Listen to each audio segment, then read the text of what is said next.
En este vídeo seguimos avanzando sobre el séptimo tema del curso de programación y lo que vamos a ver son los métodos referenciados.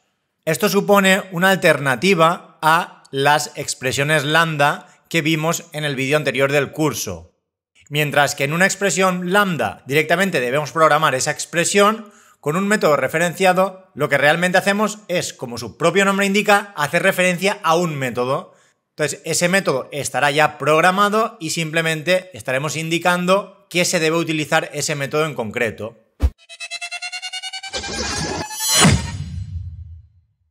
Y bien, este tipo de métodos son una característica que se introdujo también en la versión 8 de Java, al igual que las interfaces funcionales y las expresiones lambda. Y tal y como hemos dicho en la introducción, es una forma abreviada de aplicar una expresión blanda, pero haciendo referencia a un método ya existente.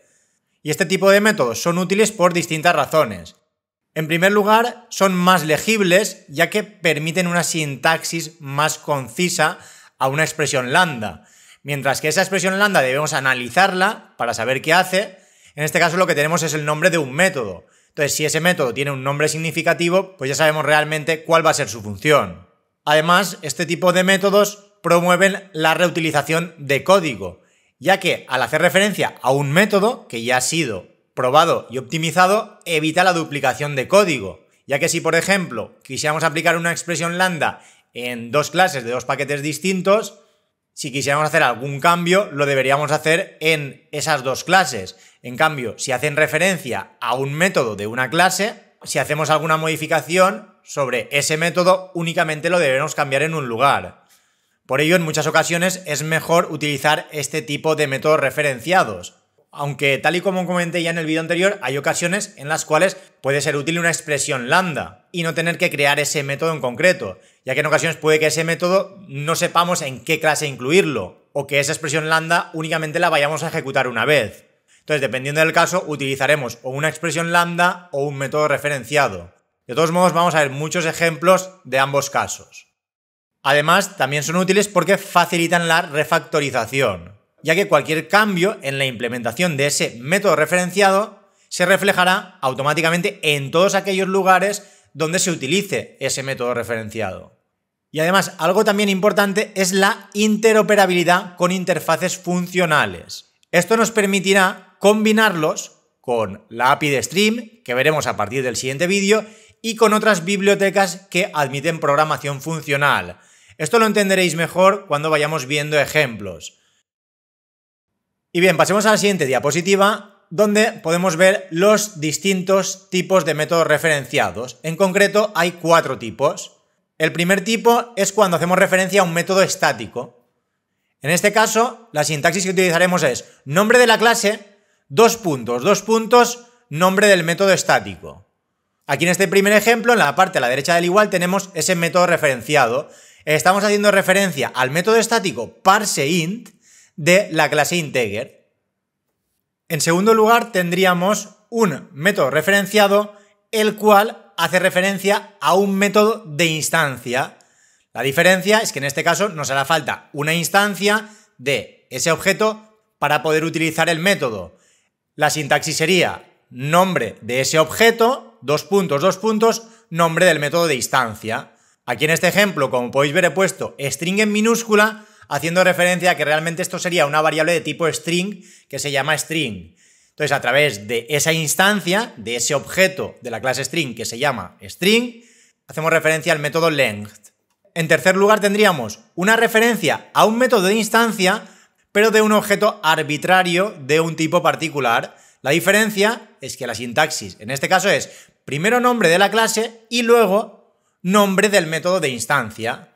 Aquí, como podéis ver, string tiene la S en mayúscula, haciendo referencia a la clase string. Y a continuación, dos puntos, length, haciendo referencia al método length de la clase string. Y finalmente tenemos el cuarto tipo de método referenciado, el cual referencia a un constructor. En este caso la sintaxis es nombre de la clase, dos puntos, new. Aquí en este caso pues estamos haciendo referencia al constructor de la clase persona. Y aquí podéis ver un primer ejemplo de método referenciado. Tenemos una lista de strings llamada nombres, en la cual a través del método asList de la clase Arrays incluimos 3 elementos, que son Pep, Tom y John. Por lo tanto, tenemos esa lista con esas 3 strings. Y bajo tenemos tanto una expresión lambda como un método referenciado que hacen exactamente lo mismo. Lo que hacemos es a través de esa lista invocar el método forEach y aquí entre paréntesis podemos pasarle tanto una expresión lambda como un método referenciado que se aplicará sobre cada elemento de esa lista de strings llamada nombres. Entonces, en esta expresión lambda lo que hacemos es asignarle un identificador a cada uno de esos elementos de la lista. Por lo tanto, en cada iteración se guardará en nombre uno de esos nombres de esa lista. En primer lugar se guardaría Pep, luego Tom y luego John. Y a través de esa expresión lambda lo que hacemos con cada uno de esos nombres es imprimirlos por consola con un println. Por lo tanto, me mostrará Pep en la línea de abajo Tom y en la línea de abajo John. Tendremos cada una de las strings de esa lista en una línea. Y bajo hacemos exactamente lo mismo. Como podéis ver en este caso, resulta mucho más fácil de leer. A través de nombres forEach, lo que le estamos indicando es que de la clase system.out me invoque al método println. Y esto lo hace sobre cada uno de los elementos de esa lista de nombres, ya que lo tenemos en el forEach. Por lo tanto, me imprimirá a Pep, en la siguiente línea a Tom y en la siguiente a John. Hacen exactamente lo mismo. Entonces, en este caso en concreto, os queda mucho mejor hacerlo a través de este método referenciado, ya que una vez se sabe la sintaxis, se lee mucho más rápido y aparte hay que escribir menos código. Si estáis un poco confundidos al ver tanto tipo de método referenciado, no os preocupéis porque vamos a ver muchos ejemplos. Haremos una introducción en este vídeo y en el siguiente veremos muchísimos ejemplos distintos. Y bien, dicho esto, pasemos a la siguiente diapositiva, donde veremos el mismo ejemplo del vídeo anterior a través de la interfaz funcional calculadora, pero en este caso utilizándola a través de métodos referenciados. En el vídeo anterior, si recordáis, lo hicimos todo con expresiones lambda y ahora lo haremos a través de este tipo de métodos. Entonces, en primer lugar teníamos esa interfaz funcional llamada calculadora, la cual tenía un único método abstracto, operación, que recibía 2 enteros y devolvía un entero. Entonces aquí abajo tenemos un código similar al del vídeo anterior. Aquí la diferencia es que a la derecha del igual no tenemos una expresión lambda, tenemos un método referenciado.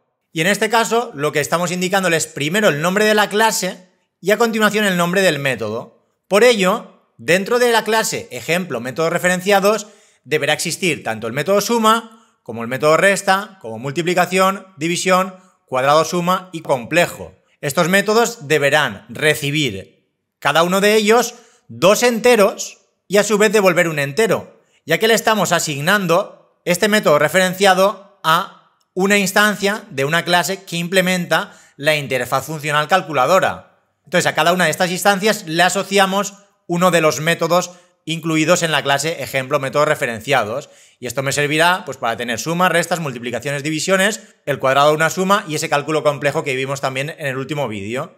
Entonces a través de esas instancias invocamos siempre al método operación. La diferencia es que cuando lo invoquemos sobre la instancia suma, este método operación se basará en el método suma de la clase ejemplo métodos referenciados, mientras que cuando, por ejemplo, invoquemos a operación a través de la instancia división, pasándole un 3 y un 5, se hará en base al método referenciado de la clase ejemplo métodos referenciados división. Entonces, para que se pueda ver el ejemplo al completo, vamos a ir al editor, donde teníamos en primer lugar el ejemplo del vídeo anterior, en el cual utilizábamos expresiones lambda para asignarle esas operaciones, tanto la suma, la resta, multiplicación, etc. Sin embargo, ahora, en ejemplo métodos referenciados.java, como podéis ver, ya no tenemos una expresión lambda, tenemos métodos referenciados. Referencia al método suma, resta, multiplicación, división, cuadrado suma y cálculo complejo. Entonces aquí abajo tenemos cada uno de esos métodos. Suma, resta, multiplicación, división, cuadrado suma y cálculo complejo. Esto realmente se corresponde con la parte de la derecha de la expresión lambda. Si ponemos el ejemplo anterior aquí a la derecha y nos fijamos en las expresiones lambda, fijaros que, por ejemplo, suma, el método suma, realmente hace un return de A más B. Se corresponde con esta parte de aquí. En una expresión lambda si únicamente hay una instrucción y ese método devuelve algo, no hace falta poner el return. Este A-B se corresponde con este de aquí. Y por ejemplo, en la última que tiene más instrucciones, cálculo complejo, pues como podéis comprobar tenemos A más igual B más igual A y finalmente return A por B. La diferencia es que aquí lo ponemos con la expresión lambda, mientras que ahora utilizamos un método. Y bien, de momento voy a quitar esta parte de aquí porque la voy a explicar ahora en la siguiente diapositiva y vamos a ejecutarlo para que comprobéis que funciona perfectamente. Aquí teníamos num1 que valía 3 y num2 que valía 5 y a partir de esos dos valores se hacía tanto la suma como la resta, multiplicación, división, el cuadrado de la suma y ese cálculo complejo. Voy a volver a pegar el código que había borrado y volveremos a la presentación. Pasaremos a la siguiente diapositiva, donde veremos una de las interfaces funcionales principales que nos proporciona el paquete Java Util. En este caso tenemos la interfaz function, que recibe dos genéricos. T representa el argumento, es decir, el parámetro, mientras que R representa el tipo de dato del resultado.